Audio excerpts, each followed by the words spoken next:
কংগ্ৰেছক জন্তুৰ সৈতে তুলনা চিংৰা স্পেচিয়েলিষ্ট মন্ত্ৰী অশোক সিংহালৰ ৰাজহুৱা সভাত মন্ত্ৰী অশোক সিংহালৰ বিতৰ্কিত মন্তব্য কংগ্ৰেছ বোলা জন্তুটো আমাৰ মাজত আছে জানো ঢেকিয়াজুলিত উপস্থিত মহিলা সমৰ্থকক উদ্দেশ্যি এই প্ৰশ্ন অসমীয়াৰ স্বাভিমানত আঘাত হানি থোৱা অশোক সিংহালৰ কংগ্ৰেছ বোলা জন্তুটো আমাৰ অঞ্চলত আছে জানো এই বাইদেউ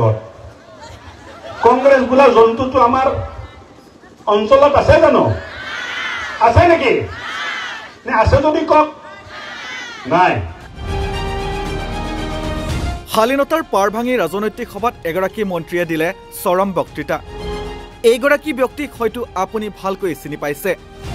অসমৰ স্বাস্থ্য মন্ত্ৰীয়ে নাম অশোক সিংহাল চিংৰা স্পেচিয়েলিষ্ট হিচাপেও জনাজাত তেওঁ বিজেপিৰ নেতা তথা বহু পাৱাৰফুল নেতা হিচাপে বহুতেই চিনি পায় অজস্ৰ সা সম্পত্তি ডাঙৰ ডাঙৰ অট্টালিকা থকাৰ পাছতো ধনৰ প্ৰতি একেবাৰে মোহমায়া নাই এওঁৰ সেয়ে ৰাজনীতি কৰি সৰ্বস্ব ত্যাগ কৰি জনতাৰ কল্যাণৰ হকে কাম কৰিবলৈ ওলাই আহিছিল তেওঁ 2021 চনৰ কথা নগৰ পৰিক্ৰমা বিভাগৰ মন্ত্ৰী আছিল তেওঁ তেওঁৰ মন্ত্ৰিত্বতেই এটুপি পৰিষ্কাৰ খোৱা পানীৰ বাবে হাবাতৰি খাব লগা হৈছিল গুৱাহাটী মহানগৰবাসী পিছে এইগৰাকী প্ৰভাৱশালী মন্ত্ৰী অশোক সিংহল এতিয়া স্বাস্থ্য মন্ত্ৰী তেওঁক স্বাস্থ্য মন্ত্ৰী দিয়াৰ পিছতেই ৰাজ্যত ঘটিল কেতিয়াও নোহোৱা নোপোজা ঘটনা তেওঁৰ মন্ত্ৰিত্বৰ কালতে জিএমচিএইচত আইচিইউৰ ফটোথেৰাপি মেচিনৰ পৰা পৰি এটি নৱজাতকৰ হ'ল কৰুণ মৃত্যু কিন্তু নাই তেওঁৰ কোনো গুৰুত্ব নাই নাইবা সময় নাই সেইবোৰ বিষয়ক লৈ সভাই সভাই কংগ্ৰেছ দলক ভাল বেয়া ভাষাৰে 1 ঘণ্টা 2 ঘণ্টা কটাক্ষ কৰি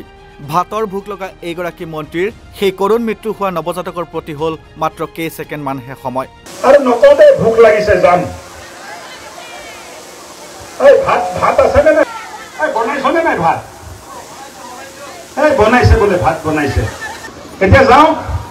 মোৰো ভোক লাগিছে গুৱাহাটী যাব লাগে 6টা বজাত মিটিং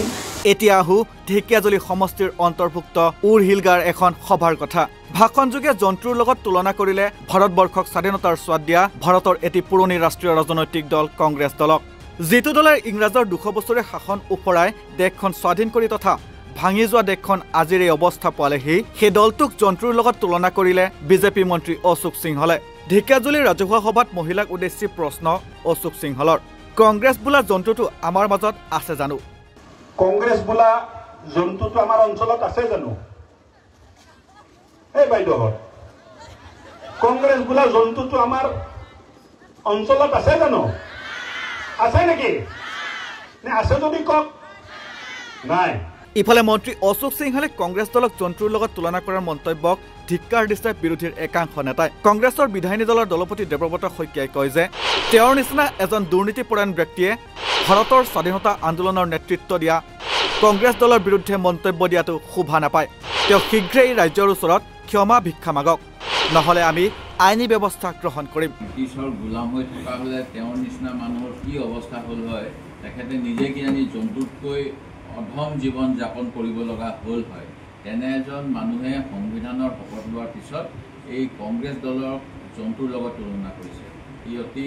দুৰ্ভাগ্যজনক মই অসমৰ মুখ্যমন্ত্ৰীয়ে ইয়াৰ বাবে অসমৰ জনগণৰ ওচৰত ক্ষমা খোজক এই দাবী জনাইছোঁ আৰু লগতে অশোক সিংহাল ডাঙৰীয়াৰ ওপৰত কেনেকুৱা ব্যৱস্থা ল'ব পাৰি এই বিষয়ে আমি কংগ্ৰেছ দলে আইনজ্ঞৰ লগত আলোচনা কৰিম আৰু অশোক সিংহাল ডাঙৰীয়াই যাতে ভৱিষ্যতে তেখেতৰ মুখৰ কথাখিনি কিছু সাৱধানেৰে কয় এই কথা মই ক'লোঁ কাৰণ তেখেতৰ নিচিনা এজন দুৰ্নীতিপৰায়ণ ব্যক্তিয়ে